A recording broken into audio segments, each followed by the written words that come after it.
Annalisa Capellini, Donald Trump va rencontrer aujourd'hui le président argentin Javier Milei qui se trouve à New York pour l'Assemblée générale des Nations Unies. Le président américain vole au secours de son allié argentin dans un moment de grande difficulté. Absolument, les États-Unis sont prêts à soutenir l'Argentine, quoi qu'il en coûte. Ce sont les mots du secrétaire au Trésor Scott Bessent. Vous avez un petit air de Mario Draghi avec son Whatever it takes à la sauce américaine. En tout cas, toutes les options sont sur la table. C'est ce que nous dit Scott Bessent pour soutenir l'Argentine. On parle de ligne de swap, on parle d'achat de devises ou de dette souveraine. C'est une véritable bouée financière qu'offrent les États-Unis à l'Argentine, qui se rajoute aux 42 milliards de dollars de prêts déjà obtenus par le pays il y a quelques mois au printemps dernier par les institutions financières internationales, qui vont permettre à Buenos Aires de reconstituer ses réserves de change, de stabiliser sa monnaie. En tout cas, cette promesse des États-Unis a eu un effet immédiat, celui de soulager les marchés. Ils étaient en chute libre ces derniers jours. Absolument, ils se sont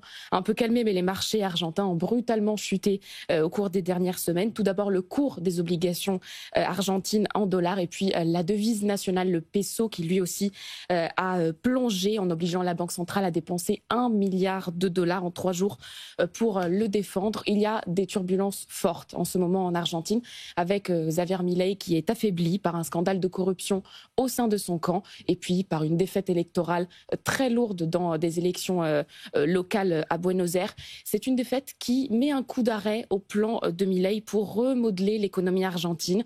Vous vous rappelez de la tronçonneuse, exactement, qu'on a tous vu tourner. Eh bien, c'était évidemment des réductions de dépenses, des coupes budgétaires. Est-ce que désormais Milei a encore la force politique pour mener toutes ces réformes tout en étant affaibli? C'est désormais la question que se posent les investisseurs. La prochaine échéance électorale, ce sont les élections de mi-mandat à la fin du mois d'octobre. Et pour les États-Unis aussi, Annalisa, le sort de l'Argentine est crucial. Absolument, Donald Trump ne peut pas se permettre de perdre un allié de la taille de Javier Milei. Déjà politiquement, sur son continent, il a déjà perdu son allié brésilien Bolsonaro, qui n'est plus au pouvoir, qui a été condamné.